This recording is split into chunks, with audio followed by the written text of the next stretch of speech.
بسم الله الرحمن الرحيم وقضى ربك ألا تعبدوا إلا إياه وبالوالدين إحسانا إما يبلغن عندك الكبر أحدهما أو كلاهما فلا تقل لهما أف ولا تنهرهما وقل لهما قولا كريما واخفض لهما جناح الذل من الرحمة وقل رب ارحمهما كما ربياني صغيرا۔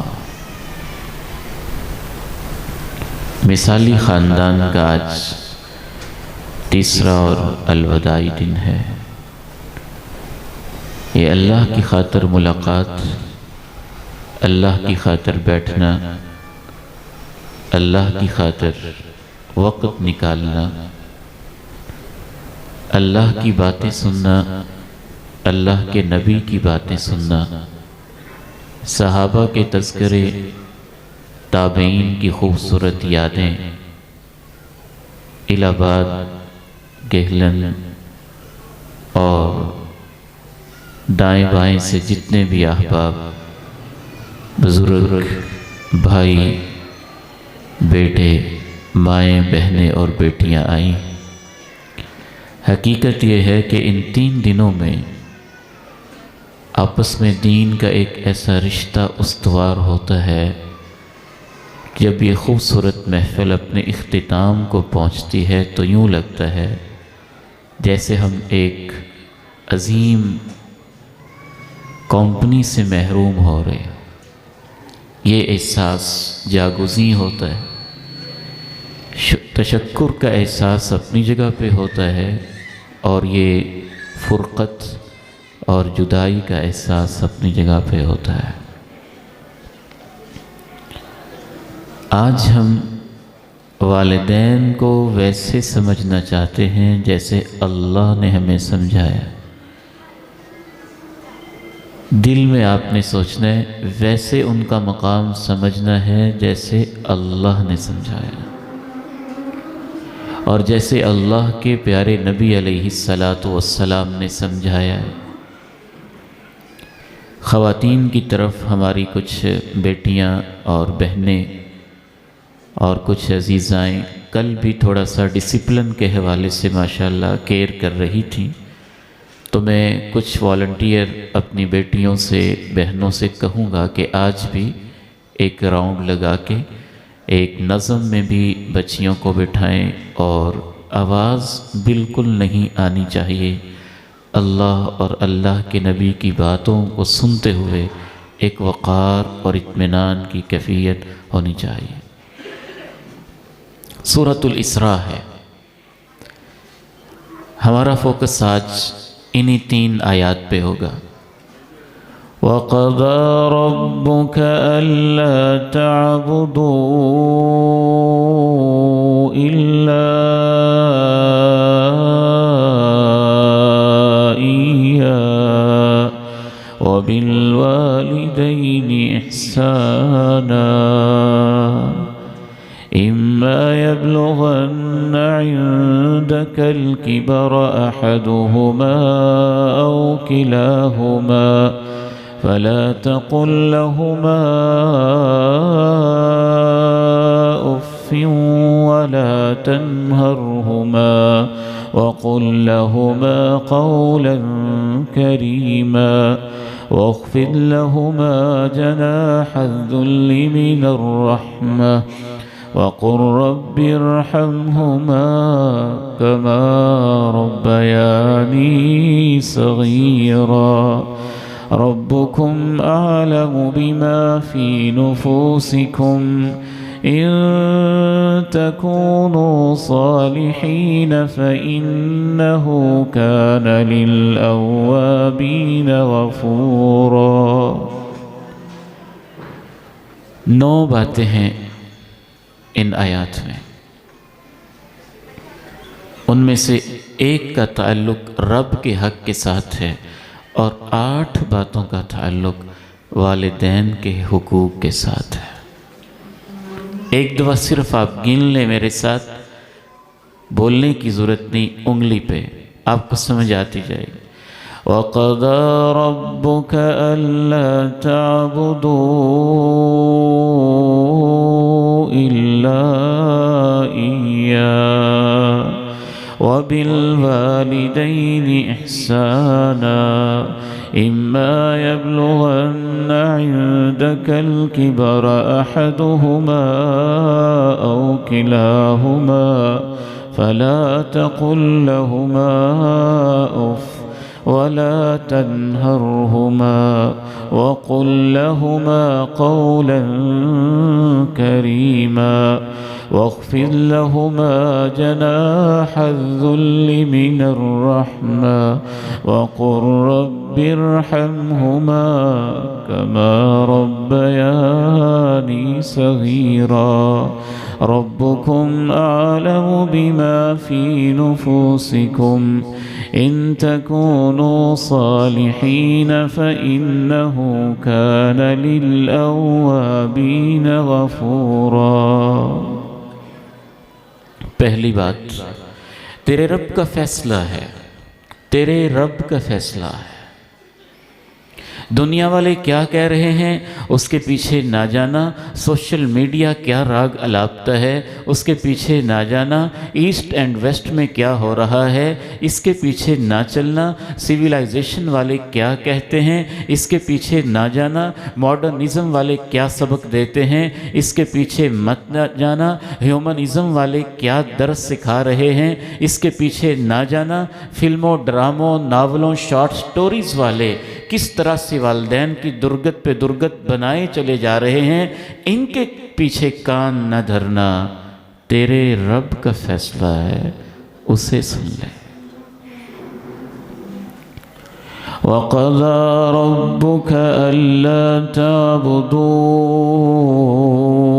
إِلَّا إِيَّاهُ۔ پہلا فیصلہ اس کا یہ ہے، اس کے سوا کسی کی عبادت نہیں کرنی ہے۔ وہ رب ہے، وہ رحمان ہے، وہ رحیم ہے، وہ کریم ہے۔ اس نے تجھے پالا ہے، اس نے تیرے لیے ماں کے رحم کے اندر کتنے کروڑ، کوئی 15-20 کروڑ سپرمز تھے، چونٹی سے تو کروڑوں گنا چھوٹا تھا، اس میں سے 15-20 کروڑ میں سے ہر ایک سپرم کے اندر یہ صلاحیت تھی کہ اس سے ایک پورا انسان پیدا ہو جائے، لیکن ان 15-20 کروڑ سپرمز میں سے اس نے فیصلہ کیا تھا کسی ایک آدھ نے ایگ کے اندر پہنچنا تھا، پہنچ کے اس نے نطفہ، علقہ اور مضغہ بننا تھا، خون کا لوتھڑا بننا تھا، گوشت چڑھ جانا تھا، ہڈیاں لگ جانی تھیں، آنکھیں بن جانی تھیں، پلکیں بن جانی تھیں، دیدے بن جانے تھے، سیاہی سفیدی، اشوے اور غمزے بن جانے تھے، انگلیاں اور پورے اور لکیریں لگ جانی تھی، تھمب امپریشن لگ جانا تھا، جوڑ بن جانے تھے۔ وہ تیرا رب جس نے تجھے 3 اندھیروں میں پالا ہے، عرش پہ مستوی ہو کے 20 کروڑ سپرمز میں سے ایک تیرے بارے میں اس نے فیصلہ کیا کہ اس نے تجھے انسان بنانا ہے۔ اس رب کا فیصلہ ہے کہ جب تو ماں کے پیٹ میں تھا، ہر طرف سے روزی پہنچنے کا کوئی انتظام نہ تھا، وہ ایک آنول نال کے ذریعے تیری خوراک کا انتظام کر رہا تھا، جو تیرے نکلنے کی راہیں پیدا کر رہا تھا، جو تیری ماں کی چھاتی میں تیرے لیے دودھ کے انتظام کر رہا تھا۔ جب تو نے آنکھ کھولی، سانس کی ضرورت تھی تو ٹنوں ٹن آکسیجن اس نے فری تیرے لیے رکھی ہوئی تھی۔ اس تیرے رب کا فیصلہ ہے کہ اس کے سوا کسی کی عبادت نہ کرنا۔ تیری پیشانی جھکے تو اسی کے آگے، ہاتھ اٹھیں تو اسی کے آگے، تیری منتیں، نظریں، نیازیں، چڑھاوے اسی کے لیے، تیرے سجدے، رکوع اور سجود اسی کے لیے، تیری زبان پہ یا اللہ مدد، یا اللہ مدد صرف اسی کے لیے آئے، اس کی زمین پہ رہتے ہوئے، اس کے آسمان کی چھت کے نیچے رہتے ہوئے، اس کے سوا کسی کی عبادت نہ کرنا۔ اور اس میں یہ سبق بھی ہے کہ اس کی عبادت ضرور کرنا، یہ نہیں ہے کہ یا اللہ ہم غیر اللہ کو بھی سجدہ نہیں کرتے اور تجھے بھی نہیں کرتے۔ حضرت شیخ الحدیث صاحب نے مجھے بڑی خوبصورت توجہ دلائی کل جو ہم حدیث سن رہے تھے کہ اللہ کے پیارے نبی گھر کے اندر فی محنت اہلہ، اپنے گھر کی ذمہ داریوں کے اندر بھی ہاتھ بٹا رہے ہوتے تھے اور شیئر کر رہے ہوتے تھے معاملات۔ ماں جی عائشہ رضی اللہ تعالی عنہا فرماتی ہیں جب اذان ہو جاتی تو آپ اٹھ کے ایسے چلے جاتے جیسے کہ آپ کا ہمارے ساتھ کوئی تعلق ہی نہیں ہے، اس کی عبادت کرنی ہے، اس کے علاوہ کسی اور کی نہیں کرنی، پہلی بات۔ اب آگے والدین کے حوالے سے اللہ رب العزت نے جو 7 باتیں بتائی ہیں ان کو ہم نے سمجھنا۔ وَقَضَى رَبُّكَ أَلَّا تَعْبُدُوا إِلَّا إِيَّاهُ وَبِالْوَالِدَيْنِ إِحْسَانًا وَبِالْوَالِدَيْنِ إِحْسَانًا۔ سب سے پہلی بات قرآن کے لفظوں میں نہیں ہے، قرآن کی ترتیب میں ہے۔ پہلے اللہ نے کہا میری عبادت کرنی ہے، دوسرے نمبر پہ کہا والدین کے ساتھ اچھا سلوک کرنا ہے۔ ایک مقام پہ نہیں کہا، کئی ایک مقام پہ کہا۔ ایک اور مقام بھی سن لیجئے، وَاعْبُدُوا اللَّهَ وَلَا تُشْرِكُوا بِهِ شَيْئًا وَبِالْوَالِدَيْنِ إِحْسَانًا۔ اللہ کی عبادت کرنی ہے، شرک نہیں کرنا، والدین کے ساتھ اچھا سلوک کرنا ہے۔ اس ترتیب سے یہ بات سمجھ میں آتی ہے کہ اللہ کی عبادت کے بعد اس بندے کے لیے اگر سب سے بڑی نیکی ہے تو والدین کی خدمت ہے، کیونکہ یہ اللہ کا کلام ہے۔ اس کی ترتیب بھی بے مقصد نہیں ہوتی، یہ اللہ کا کلام ہے، یہ معجزہ ہے۔ اس کے ایک ایک حرف کے اندر معانی کا ایک سمندر اور خزینہ چھپا ہوتا ہے۔ اور قربان جائیے امام کائنات علیہ السلام سے بڑھ کے قرآن کا مفسر کوئی نہیں ہو سکتا ہے۔ آپ سے بھی پوچھا گیا ای الاعمال احب الی اللہ، تمام اعمال میں سے اللہ کو سب سے پیارا عمل کون سا لگتا ہے؟ فرمایا الصلاۃ علی وقتہا، وقت پہ نماز ادا کرنا۔ پوچھا گیا اس کے بعد کون سا عمل؟ فرمایا بر الوالدین، والدین کی خدمت کرنا۔ میں اپنے نوجوان بیٹوں اور بیٹیوں سے خصوصاً کہنا چاہتا ہوں، سوشل میڈیا نے ہمارے ذہنوں کو آلودہ کر دیا، ہمارے دلوں کو زنگ والا کر دیا، ہمارے تصورات کو مسخ کر کے رکھ دیا، ہماری روایات کو ذبح کر کے رکھ دیا، ہمارے اقدار کے اس نے بالکل الٹ پلٹ کر کے رکھ دیا۔ اس لیے ہمیں اصل مقام ذہنوں سے ویسے دھندلا گیا ہے، وگرنہ اس کائنات میں اللہ کی عبادت کے بعد اللہ کے پیارے نبی سے ملاقات کرنا، اللہ کے پیارے نبی کے چہرے انور کو دیکھ لینا، اللہ کے پیارے نبی کے پیچھے نمازیں پڑھنا، امام کائنات کے پیچھے جمعے پڑھنا، دونوں جہانوں کے سردار کی قیادت میں جہاد کرنا، اللہ کے پیغمبر کے خطاب کو سننا، آپ کی گفتگو اور باتوں کو سننا، آپ کے رس بھرے لہجے کو سننا، اس سے بڑی نیکی کوئی نہیں ہو سکتی تھی۔ لیکن میں پوری بصیرت کے ساتھ کہتا ہوں یہ دین کہتا ہے، یہ دین کہتا ہے، یہ قرآن اور یہ حدیث ہماری یہ تربیت کرتی ہے کہ ایک بندہ مومن وہ ہوتا ہے جو اللہ کے پیغمبر کی زیارت سے محروم رہنا برداشت کر لیتا ہے، والدین کی خدمت سے محروم نہیں رہتا۔ اس سے بڑی بات کوئی نہیں ہو سکتی۔ میرے اوپر فتویٰ لگانے سے پہلے ایک حدیث سن لیں، بات سمجھ میں آ جائے گی۔ امام کائنات علیہ السلام جناب عمر سے کہتے ہیں عمر تمہارے پاس یمن سے قافلے آئیں گے، اور یمن کے جو قافلے آئیں گے ان میں ایک شخص ہوگا، اس کا نام اویس ہے، وہ مراد قبیلے سے اس کا تعلق ہے۔ میں تجھے یہ کہتا ہوں اگر ہو سکے تو اس اویس سے کہنا کہ تیرے لیے اللہ سے مغفرت کی دعا کر دے۔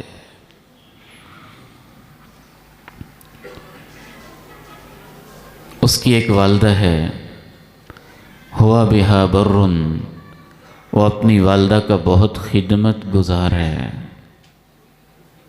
آپ کا کیا خیال ہے وہ ویسے کرنے کا اللہ کے پیارے نبی سے ملاقات کو دل نہیں چاہتا ہوگا؟ انہوں نے یمن میں بیٹھ کے کلمہ پڑھ لیا تھا تو ان کا جی بے تاب نہیں ہوتا ہوگا میں بھی مدینے جاؤں، میں اللہ کے پیغمبر کے خطاب سنوں، میں اللہ کے پیارے نبی علیہ السلام کی تقریر سنوں، میں آپ کے پیچھے نمازیں پڑھوں؟ ہمارے بزرگ ہمیں بتاتے ہیں، مولانا یوسف رحمہ اللہ نے بتایا، سید عبداللہ غزنوی ایک ایسے اللہ کے ولی تھے جو اس کے پیچھے ایک نماز پڑھ لیتا تھا، پوری زندگی اس کو اس نماز کی لذت آتی رہتی تھی۔ تو جس نے اللہ کے نبی کے پیچھے نماز پڑھی اس کی لذت کی کیا کیفیت ہوگی؟ تو وہ ویسے کرنے کا دل نہیں چاہتا ہوگا کہ میں اللہ کے پیارے نبی کی ملاقات کروں، دل چاہتا ہوگا، لیکن پھر دیکھتے ہوں گے ماں ہے، اکیلی ہے، اس سے میری خدمت کی ضرورت ہے، پھر رک جاتے ہوں گے، پھر بے چین ہوتے ہوں گے، پھر رک جاتے ہوں گے، پھر دل تڑپتا ہوگا، پھر رک جاتے ہوں گے، نہ جانے کئی راتوں کو آنسو بھی بہاتے ہوں گے، نہ جانے کتنی دفعہ بڑے منصوبے بھی بناتے ہوں گے کہ میں مدینے پہنچ کے اللہ کے نبی کی ملاقات کر لوں، لیکن والدہ کی خدمت کا جذبہ غالب رہتا ہے، شریعت کے حکم کی وجہ سے والدہ کی خدمت میں لگے رہتے ہیں، اور جو پوری زندگی اللہ کے نبی کی خدمت کرتے رہے ہیں اس عمر سے اللہ کے نبی کہہ رہے ہیں جب اویس آئے تو اس سے دعا کروا لینا۔ میرے بیٹو، اپنے پیر کی آپ بڑی عزت کرتے ہیں، عالم کی بڑی عزت کرتے ہیں، پولیٹیکل لیڈر کے لیے آپ قربان جاتے ہیں، بڑی معذرت کے ساتھ ہماری یہ بڑی مجبوری ہے دین کے ایک خادم اور قرآن کے ایک طالب علم کی حیثیت سے کہ ہم نے وہ کہنا ہوتا ہے جو قرآن کہتا ہے، تو بعض لوگ ہمارے ساتھ ناراض بھی ہو جاتے ہیں، لیکن ہم اس لیے پرواہ نہیں کرتے، اللہ تو گواہ رہنا، ہم نے وہ کہا ہے جو تو نے کہا ہے۔ مذہبی لیڈر، تنظیم کا قائد، جمعیت کا امیر، جماعت کا امیر اور کسی جہادی تنظیم کا لیڈر، آپ اس پہ بڑے قربان اور وارے نیارے جاتے ہیں، وہ بھی آپ کی یہ تربیت نہیں کرتے، ماں باپ کا حق زیادہ ہے، لیکن پیغمبر کی تربیت یہ بتاتی ہے، کیونکہ پیغمبر نے اپنے لیے تنظیمی جیالے نہیں پالنے ہوتے، پیغمبر کا کوئی اور مشن نہیں ہوتا، اور اللہ کے فضل سے دین کی بات کرنے والوں کا بھی کوئی اور مشن اور مقصد نہیں ہوتا، اس لیے وہ کہنے پہ مجبور ہوتے ہیں جو قرآن نے سمجھایا ہوتا ہے۔ وہ ویسے قرنی آج آپ اپنے سب لیڈروں کی عزت کرتے ہیں، ہر ایک کی عزت کرتے ہیں، اللہ کے قرآن کو گواہ بنا کے کہتا ہوں ان سب سے زیادہ سب سے بڑی عزت اللہ کے نزدیک آپ کے ماں باپ کی ہے۔ آپ 100 میل کا سفر طے کر کے جاتے ہیں، میرے لیے دعا کر دیں۔ آج ایک بات کہنے لگا ہوں، جو والدین کی خدمت کرنے والا ہے اس کے حق میں والدین کی دعا پیر اور بزرگ سے زیادہ ہوتی ہے، بلکہ اس سے بھی آگے کہنا چاہتا ہوں، مشائخ بیٹھے ہیں بڑی مجلس میں بھی مجھے کہہ دیں کہ تو غلط کہہ رہا ہے، میں اجازت بھی دوں گا، خوشی بھی محسوس کروں گا، بلکہ میں تو یہ محسوس کرتا ہوں جو والدین کی خدمت کرتا رہتا ہے، نہ صرف کہ اس کے حق میں والدین کی دعا قبول ہوتی ہے، یہ خدمت کرنے والا اللہ کو اتنا پسند ہوتا ہے کہ جب یہ ہاتھ اٹھاتا ہے تو اللہ اس کی دعا بھی قبول کر لیتے ہیں۔ یعنی والدین کی خدمت بندے کو مستجاب الدعوات بنا دیتی ہے۔ اسی حدیث سے پتہ چلتا ہے، صحابی ہونے کے ناطے تو صحابہ کا مقام بڑا تھا، لیکن اویسے کرنی کو اللہ نے ایسا مستجاب الدعوات بنایا ہے کہ آپ کہہ رہے عمر وہ اپنی ماں کا فرما بردار ہے اور اس نے اپنی ماں کی بڑی خدمت کی ہے، اس وجہ سے میرے دیدار سے محروم رہا ہے، جب تجھے موقع ملے تو اس سے دعا کروا لینا۔ وَقَضَى رَبُّكَ أَلَّا تَعْبُدُوا إِلَّا إِيَّاهُ وَبِالْوَالِدَيْنِ إِحْسَانًا وَبِالْوَالِدَيْنِ إِحْسَانًا۔ میں نے اس حوالے سے 12 حدیثیں لکھی لیکن وقت نہیں ہے، ساری سکپ کر کے ایک حدیث عرض کر کے اگلے پوائنٹ کی طرف بڑھوں گا۔ امام کائنات علیہ السلام تشریف فرما ہیں، سنن ابی داؤد کی حدیث ہے، عبداللہ بن عمر رضی اللہ تعالی عنہ بیان کرتے ہیں، جاء رجل، ایک آدمی آیا، جئت ابایعک علی الہجرہ، کہنے لگا اے اللہ کے پیارے نبی ذرا اپنا ہاتھ آگے تو کیجئے، میں آپ کے ہاتھ پہ ہاتھ رکھ کے آپ سے بیعت کرنا چاہتا ہوں کہ میں اپنا سب کچھ چھوڑ کے مدینے میں شفٹ ہونا چاہتا ہوں، آپ کے پاس رہوں، آپ کی خدمت میں رہوں، آپ کے پیچھے سب کچھ کروں، اور یہی میری زندگی ہے، اسی مشن کے لیے میں آیا ہوں۔ امام کائنات علیہ السلام کے سامنے جب وہ یہ عرض کرتا ہے اور ساتھ ہی اپنی ہمدردی سمیٹنے کے لیے کہتا ہے، دیکھیں اللہ کے پیارے نبی میں آپ کی محبت میں اتنے جذبے کے ساتھ آیا ہوں، جب میں گھر سے آ رہا تھا ماں بھی رو رہی تھی، باپ بھی رو رہا تھا، ان کی آنکھوں سے آنسو بہہ رہے تھے، میرے دل میں آپ کی محبت غالب آئی اور میں آپ کے شہر میں آپ کے پاس آنا چاہتا ہوں، ذرا ہاتھ تو کیجئے، میں آپ کی بیعت کرنا چاہتا ہوں۔ یہ امام کائنات ہیں، یہ رحمت دو جہاں ہیں۔ آپ جب اس سے یہ الفاظ سنتے ہیں کہ والدین کو روتے ہی چھوڑ آیا ہے، فرماتے ہیں ارجع، واپس چلا جا، واپس چلا جا، فَأَضْحِكْهُمَا كَمَا أَبْكَيْتَهُمَا، جب تک تو ان کے آنسو ختم کر کے ان کے ہونٹوں پہ مسکراہٹ لا کے ان سے اجازت نہیں لیتا ہے، میں تیری بیعت قبول نہیں کر سکتا۔ یہ دین ہے، دین۔ یہ صرف ایموشنز کا نام نہیں ہے کہ آپ 4 ماہ کے لیے والدین کو بوڑھا اور بستر پہ سسکتا چھوڑ کے تبلیغ کے لیے نکل جائیں، یا کسی 1 مہینے کی جہادی ٹریننگ کے لیے نکل جائیں، یا کسی تنظیم کے امیر کو خوش کرنے کے لیے کسی مظاہرے کے لیے نکل جائیں، یا کسی لیڈر کے جوتے اٹھانے کے لیے اس کی خدمت کے لیے چلے جائیں، یا کسی پیر کی دعائیں لینے کے لیے اس کے جبے اور قبوں کی صفائیوں کے لیے اٹھ جائیں۔ نہیں میرے نوجوانوں، دین کی تربیت حاصل کرو، دین کو سیکھو۔ اگر آپ کے گھر میں والدین ہیں اور ان کو آپ کی خدمت کی ضرورت ہے، اللہ کے نبی سے بڑی ہستی کوئی نہیں ہو سکتی ہے۔ وہ تو جہاد کا دور تھا اور اس وقت ایک ایک فرد کی ضرورت تھی، اور اس وقت سے زیادہ دین کو ضرورت کوئی نہیں ہو سکتی ہے۔ مدینے کا شہر تھا، اس سے مقدس شہر کوئی نہیں ہو سکتا ہے۔ مسجد نبوی کی نمازوں کا مسئلہ تھا، اس سے مقدس مسجد کوئی نہیں ہو سکتی ہے۔ اور آپ کیا کہتے ہیں؟ ارجع، واپس چلا جا، جب تک تیرے والدین تیرے اوپر خوش نہیں ہوتے میں تیری بیعت نہیں لے سکتا۔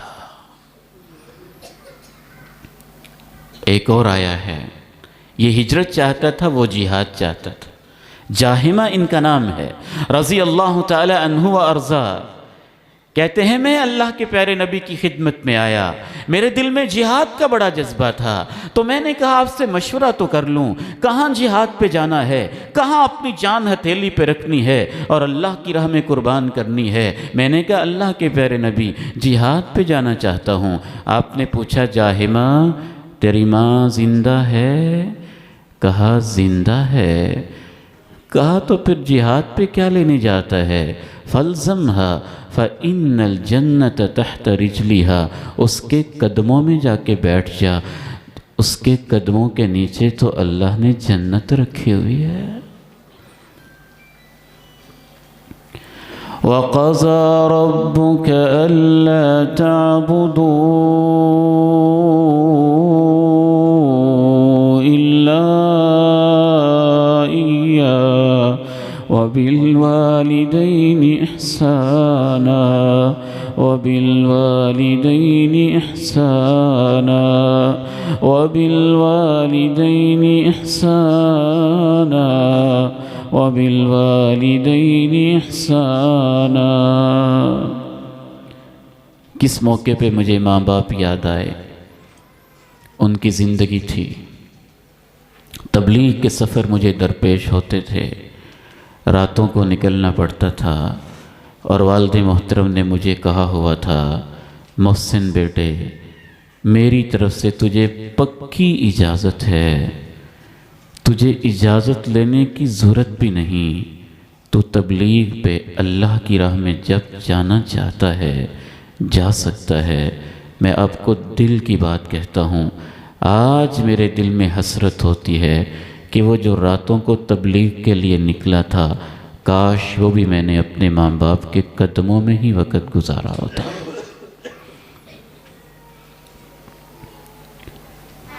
جناب ابن عباس رضی اللہ تعالی عنہما تشریف فرما ہیں، اور ایک نوجوان کہتا ہے بڑا جرم کر بیٹھا ہوں۔ کیا ہوا؟ ایک لڑکی کی طرف رشتے کا پیغام بھیجا تھا، انہوں نے میرا رشتہ قبول نہیں کیا، کسی اور کی طرف اس کا رشتہ ہو گیا، میں جوان تھا، غصے میں آ گیا اور میں نے اس لڑکی کو قتل کر دیا ہے۔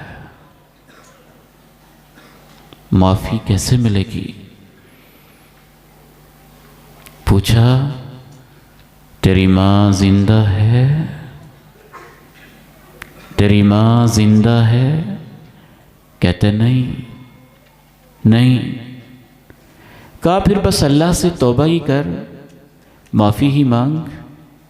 جناب عطا رحمہ اللہ تابعین کے امام ابن عباس کے شاگرد پاس ہی بیٹھے تھے، پوچھنے لگے، اس نے تو مسئلہ پوچھا تھا قتل ہو گیا ہے، توبہ کیسے ملے گی، معافی کیسے ملے گی؟ تو ماں کے زندہ ہونے کا اس کے ساتھ کیا تعلق ہے؟ آپ نے یہ سوال کیا کہ ماں زندہ ہے۔ جناب ابن عباس کہنے لگے، جو دین ہم نے اللہ کے نبی سے سیکھا ہے اور جو قرآن ہم نے سیکھا ہے اس کے مطابق ماں کی خدمت سے بڑی نیکی کوئی نہیں۔ اگر اس کی ماں زندہ ہوتی، یہ اس کی خدمت کرتا، وہ اس کے لیے دعا کرتی، تو اللہ اس کا قتل کا گناہ بھی شاید معاف کر دیتا۔ وَقَضَى رَبُّكَ أَلَّا تَعْبُدُوا إِلَّا إِيَّاهُ وَبِالْوَالِدَيْنِ إِحْسَانًا وَبِالْوَالِدَيْنِ إِحْسَانًا۔ پہلی بات ترتیب سے معلوم ہوئی، اور اللہ کے پیغمبر نے یہ ترتیب سمجھا بھی دی۔ قرآن کی ترتیب یہ ہے کہ عبادت کے بعد سب سے بڑا کام والدین کی خدمت ہے۔ حتیٰ کہ ایک بات اسی ترتیب کی روشنی میں کہہ دوں، فرض عبادت کے بعد نفل عبادت سے بھی پہلے ماں باپ کی خدمت ہے۔ اگر ایک آدمی اللہ کی عبادت کر رہا ہے، فرض نہیں، نفلی عبادت کر رہا ہے، تہجد پڑھ رہا ہے، اشراق پڑھ رہا ہے، ضحیٰ پڑھ رہا ہے، اوابین پڑھ رہا ہے، اس قسم کی نفلی عبادت کے اندر مصروف ہے، ذکر کر رہا ہے، تلاوت کر رہا ہے، اذکار پڑھ رہا ہے، تسبیح چلا رہا ہے، نفلی عبادت کر رہا ہے، علماء کی موجودگی میں، اور میرے لیے الہ آباد میں بہت بڑا اعزاز یہ ہے کہ میرے سامنے نورانی چہرے علماء بیٹھے ہیں، جن کے بیٹھے مجھے حوصلہ ہے کہ غلطی ہوئی تو وہ اصلاح کر سکتے ہیں، اور شیوخ بیٹھے ہوئے ہیں۔ پوری بصیرت سے عرض کر رہا ہوں، نفلی عبادت سے بھی مقدم والدین کی خدمت ہے۔ اگر نفلی عبادت کے دوران ایمرجنسی میں ماں باپ کی آواز آ جائے، بیٹے میری بات سن، ہمارا دین کہتا ہے ایمرجنسی میں وہ نفلی نماز توڑ کر بھی ماں باپ کی بات پہلے سن سکتا ہے۔ صحیح بخاری، جریج اللہ کا ولی ہے، نفلی عبادت کر رہا ہے، ماں اس سے ملنے کے لیے آتی ہے اور اس کو آواز لگاتی ہے، وہ سوچتا ہے امی و صلاتی، اے اللہ ایک طرف ماں کی آواز اور دوسری طرف نماز ہے، کیا کروں؟ فیصلہ کرتا ہے نماز جاری رکھتا ہوں، ماں ناراض سی ہو جاتی ہے، پریشانی میں واپس چلی جاتی ہے اور بد دعا اس کی زبان سے نکل جاتی ہے، تجھے موت نہ آئے جب تک تو بری عورتوں کا چہرہ نہ دیکھ لے۔ وہیں پہ ایک محلے کا بدگماش قسم کا چرواہا ہے، عورت کے ساتھ برائی کرتا ہے، بچہ پیدا ہوتا ہے، الزام اس جریج پہ لگ جاتا ہے، لوگ اس کی کٹیا کو گرا دیتے ہیں اور پھر اس کو عدالت میں لے جایا جاتا ہے۔ ظاہر ہے کوئی لاتیں مارتا ہے، کوئی گھونسے رسید کرتا ہے، علماء بیچاروں کا طبقہ ایسے ہوتا ہے، کوئی تحقیق بھی نہیں کرتا ہے، کسی کے الزام لگانے کی دیر ہے بس پھر علماء کے پیچھے سارے ہی پڑ جاتے ہیں، اور خصوصاً میڈیا کا وار ہے امت کے بیٹوں کو نوجوانوں سے دور کر دیا جائے، نوجوان بیٹوں کو علماء سے دور کر دیا جائے۔ وجہ یہ ہے وہ جانتے ہیں ان کے ایمان کی حفاظت علماء کے ذریعے ہوگی، قرآن و سنت کی روشنی میں ہوگی۔ اس پہ بھی الزام لگا، سب نے مان لیا، کٹیا بھی گرا دی، مقدمہ بھی لگ گیا، عدالت میں بھی پیش ہونے لگا۔ اس نے کہا مجھے نماز تو پڑھنے دیں، نماز پڑھی، اللہ سے دعا کی، کہا میں نہیں بولوں گا، اے بچے تو ہی بتا تیرا باپ کون ہے؟ وہ بتا دیتا ہے، جریج نہیں، بکریوں کا چرواہا میرا باپ ہے۔ امام کائنات کہتے ہیں جنہوں نے بچپن میں ماں کی گود کے اندر بات کی تھی، ان میں سے ایک وہ بچہ تھا جس نے اللہ کے ولی جریج کے حق میں گواہی دی تھی۔ تو وہ اللہ کا ولی تھا، نماز پڑھتے پڑھتے بات نہیں سن سکا تھا تو اس کو بد دعا لگ گئی تھی، یہ میرا نوجوان بیٹا جو فیس بک کی وجہ سے بات نہیں سنتا، جو واٹس ایپ کی وجہ سے بات نہیں سنتا، جو یوٹیوب کی وجہ سے بات نہیں سنتا، جو دوستوں کی وجہ سے بات نہیں سنتا، جو کرکٹ کے میچ کی وجہ سے بات نہیں سنتا، جو اسلام آباد کی پکنک کی وجہ سے بات نہیں سنتا، جو مری اور گلیات کے علاقے کے سیر کی وجہ سے بات نہیں سنتا، جو اپنے کسی سیاسی لیڈر کی وجہ سے بات نہیں سنتا، جو کسی مذہبی تنظیم کی وجہ سے بات نہیں سنتا ہے، اس کو خود سوچ لینا چاہیے صحیح بخاری کی یہ حدیث اور جریج کا واقعہ اسے کیا پیغام دے رہا ہے۔ وَقَضَى رَبُّكَ أَلَّا تَعْبُدُوا إِلَّا إِيَّاهُ وَبِالْوَالِدَيْنِ إِحْسَانًا۔ دوسرا پوائنٹ، احسانہ، اللہ نے کہا والدین کے ساتھ اچھا سلوک کرنا ہے۔ اچھے سلوک میں کیا کیا چیزیں ہیں؟ چند اشارے ہی کرتا ہوں۔ اچھے سلوک میں سب سے پہلی چیز یہ ہے، میں پریکٹیکل طریقے بتانا چاہتا ہوں، صرف تصوراتی باتیں نہ پتہ چلے والدین کے بارے میں دین کیا تعلیم دیتا ہے۔ ان کی جسمانی خدمت کریں، ان کے پاؤں کی مالش کریں، ان کے سر پہ تیل لگائیں، ان کی پنڈلیوں پہ تیل لگائیں، ان کے پاؤں کو دبائیں، ان کے سر کو دبائیں، ان کو بوسہ دیں، ان سے پیار کریں، ان کی پیشانی پہ بوسہ دیں، محبت کے ساتھ لباس، ان کے لباس کا خیال کریں، ضروریات کا خیال کریں، ان کے کھانے کا خیال کریں۔ حتیٰ کہ مجھے تو یہاں تک سمجھ میں آتی ہے اپنی بیوی بچوں کے کھانے سے بھی پہلے والدین کے کھانے کی فکر کرے۔ بیوی بچوں کو پالنا ہے، فرض ہے، ماں باپ کو اس سے بھی مقدم رکھے۔ اس کا یہ مطلب نہیں ہے کہ بیوی بچوں کا خیال نہ کریں، اور اس کا یہ مطلب بھی نہیں ہے کہ بیوی بچوں کے خیال میں ماں باپ کو بھول جائیں۔ اور میں اپنی طرف سے نہیں کہہ رہا، ہم تو بیٹھے ہیں یہاں ایک امین بن کے آپ کو پیغام پہنچانے کے لیے۔ اللہ کے پیغمبر نے یہ مسئلہ بیان کیا ہے۔ امام کائنات علیہ السلام ارشاد فرماتے ہیں، 3 آدمی تھے اور کہیں جا رہے تھے، ہواؤں کے جھکڑ چلے، طوفان چلے، بارش ہوئی، آندھی آئی، انہوں نے غار میں پناہ لی اور طوفان آیا، غار کے منہ کے اوپر پتھر پتھر آ کے گرا، غار بند ہو گئی، اور ان میں سے ایک رب کے سامنے التجا کرنے لگا۔ دیکھو مشکلوں میں نیکیاں انسان کو بچاتی ہیں۔ پیسے وہاں کام نہیں آ سکتے تھے، سفارش کام نہیں آ سکتی تھی، عہدہ کام نہیں آ سکتا تھا۔ ان نیکیوں کو سنبھال کے رکھا کریں، پتہ نہیں زندگی کے کس موڑ پہ یہ آپ کے کام آئیں گی۔ جب کچھ کام نہیں آئے گا، قبر کے اندھیروں میں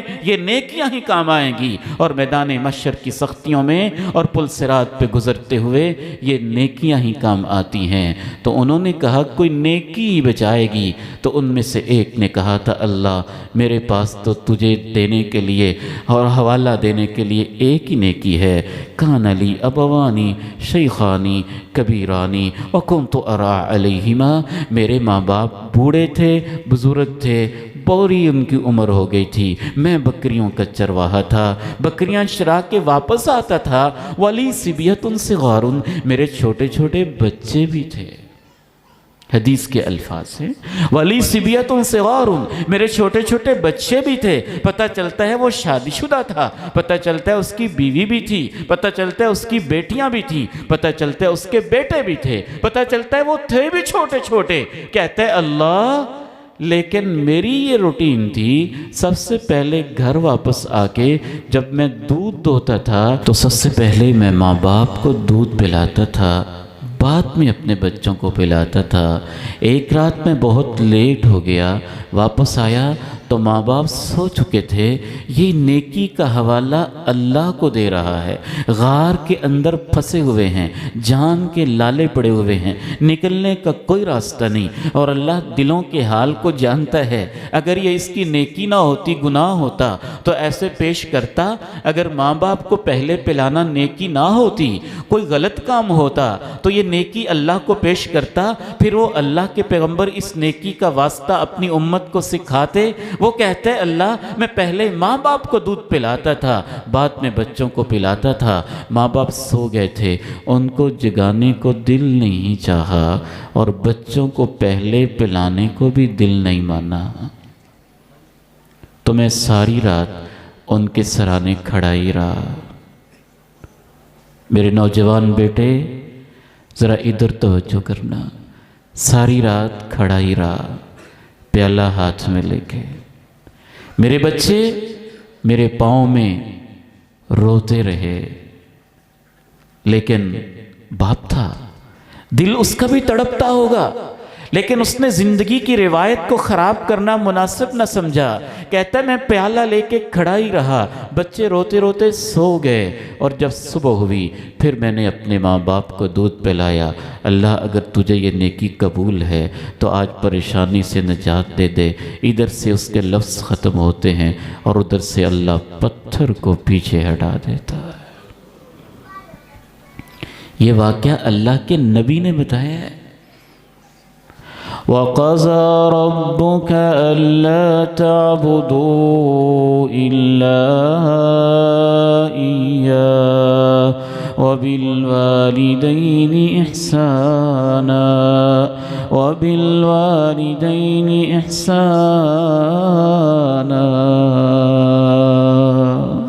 فروٹ لائیں پہلے ماں باپ کے پاس لے جائیں، عید کی شاپنگ کریں پہلے ان کے کپڑے خریدیں، تنخواہ آپ کے ہاتھ میں آئے پہلے ان سے پوچھیں۔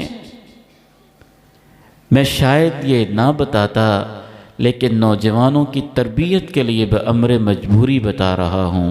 ایک دفعہ نہیں، اللہ کا فضل ہے، اللہ کی توفیق سے کئی دفعہ ایسے ہوا، تنخواہ آتی میں پوری ماں جی کے ہاتھ میں لا کے رکھ دیتا، اور میں کہتا امی جی آپ مجھے دینا جیسے بچپن میں دیتے تھے، تو مجھے آپ سے لینا اچھا لگتا ہے،